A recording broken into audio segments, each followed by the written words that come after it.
In this video, I'm going to show you how to easily build an emergency fund with 5 simple steps. Firstly, what is an emergency fund? An emergency fund is a dedicated savings account that you set aside to cover unexpected expenses or financial emergencies such as losing your job, your car breaking down, or you get a large medical bill. It acts as a financial safety net, providing you with a cushion to handle unforeseen events without resorting to high interest debt or using up your long-term savings. I like to describe an emergency fund as an insurance against bad luck. Your emergency fund should cover at least 3 to 6 months worth of living expenses, including housing, groceries, and utilities. For example, losing your job will be stressful enough. During a time like this, you don't want to be worrying about if you can afford to eat the following week. How to build an emergency fund. Building an emergency fund is a crucial part of financial planning that provides a safety net for when life throws you an unexpected curveball. Please remember, life isn't always predictable and unexpected costs can come up, often at the least convenient times, thanks to Murphy's Law. Here are 5 steps to help you build an emergency fund and protect yourself. Step 1. Set a savings goal. You need to determine the amount you need to save for your emergency fund. As previously mentioned, financial experts often recommend setting aside enough to cover 3 to 6 months worth of living expenses. However, this recommendation can be adjusted based on your individual circumstances, such as how stable your income is, your family size, and your employment situation. For instance, if you have a large family with an unstable job with only one household income, you may need to extend your emergency fund to cover about 12 months worth of living expenses. To start, I want you to sit down and list all your essential monthly expenses and decide how many months of cover you realistically need. Make sure you come up with a specific number. For example, if you need $10,000 to cover everything for 3 months, write that down. This gives you a visual concrete goal to work towards. Step 2. Create a budget. Please open a spreadsheet on your computer and create 2 columns. List all your income on the left and all your expenses on the right. Start off by reviewing your expenses and categorizing them into needs and wants. Your needs are essentials such as housing, groceries, and utility bills. Your wants are items that make your life more comfortable, but you don't really need them to survive. Try to reduce these expenses even if it's temporary, so you can reach your savings target faster. Also, consider boosting your income with a second job or a side hustle. Sometimes it's easier to make more money than reducing your costs. Then create a monthly budget that includes a specific savings goal for your emergency fund.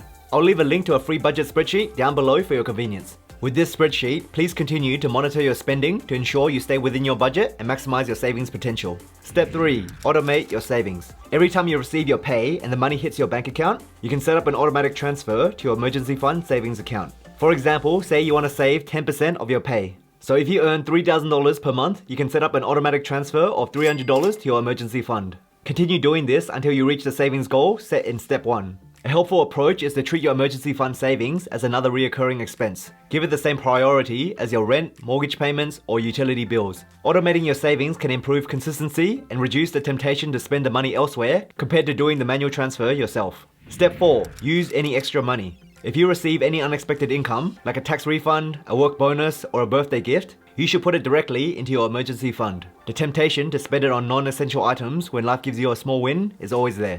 But remember, your emergency fund is your current priority. Think of it like you're a squirrel storing away extra nuts for the winter. Use these unexpected funds to boost your savings and get to your goal faster. Once you reach this goal, then you can consider treating yourself a little bit. Step 5. Avoid temptation. Yes, that's right. This fund is for emergencies only. I repeat, emergencies only. So please resist the temptation to dip into your emergency fund for non-emergencies. Unfortunately, booking a trip to Bali because your friends are going does not count as an emergency. If you want to book a holiday, it should come out of the holiday fund that you can save for after you finish saving for emergency fund. To help avoid temptation, keep the emergency fund account separate from your everyday spending accounts. I would recommend opening up a separate account from another bank so you see it less often. Which leads me nicely into the next topic. Where to park your emergency fund. A good option to park your emergency fund is into a high-interest savings account that is easily accessible but not too accessible. A digital bank is a great option for storing your emergency fund as it allows for easy transfers without the convenience of immediate cash withdrawals. An emergency fund essentially acts as a forced savings account, so you may as well earn some high interest on it. High-interest savings accounts such as UBank or ING Savings Maximizer are both solid choices. In fact, both of these banks are recommended by the barefoot investor himself for storing emergency funds. UBank currently offers a 5% annual return. All you need to do is transfer $200 into the account every month to earn the bonus interest rate. You don't even need to keep the $200 in there. You could immediately transfer it out and still qualify.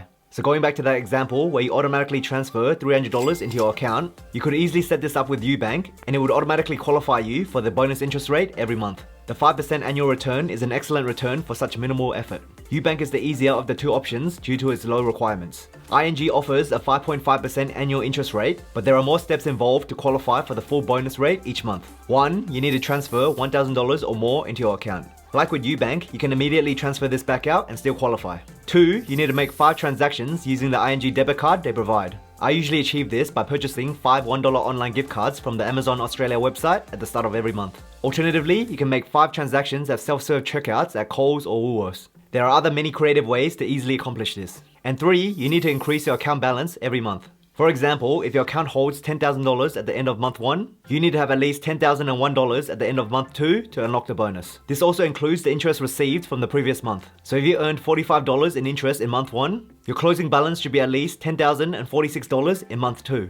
Since you shouldn't be withdrawing from this fund anyway, it should be easy enough to keep the money in there. I know you guys like some freebies, and the good news is these banks occasionally offer a sign-up bonus. UBank typically offers $10 to $30 and ING offers $75 to $100. However, these bonuses are not always available. It depends on the time of the year and they're offered at the bank's discretion. I'll include some special links down below for the best current sign-up bonuses if you're interested. By the way, if you're enjoying this video or found it useful, comment the word discipline down below so I know who you are. And if you're new around here, what are you waiting for, mate? Hit that subscribe button and join this awesome community. Also, please consider signing up to my free newsletter, Aussie Money Club, where once a week I'll send you some money tips, major news in the market, or any cool life updates from me. And if you're curious to learn other places you can park your emergency fund, check out this video on screen. And as always, thank you for watching, I appreciate you, and I'll see you in the next video.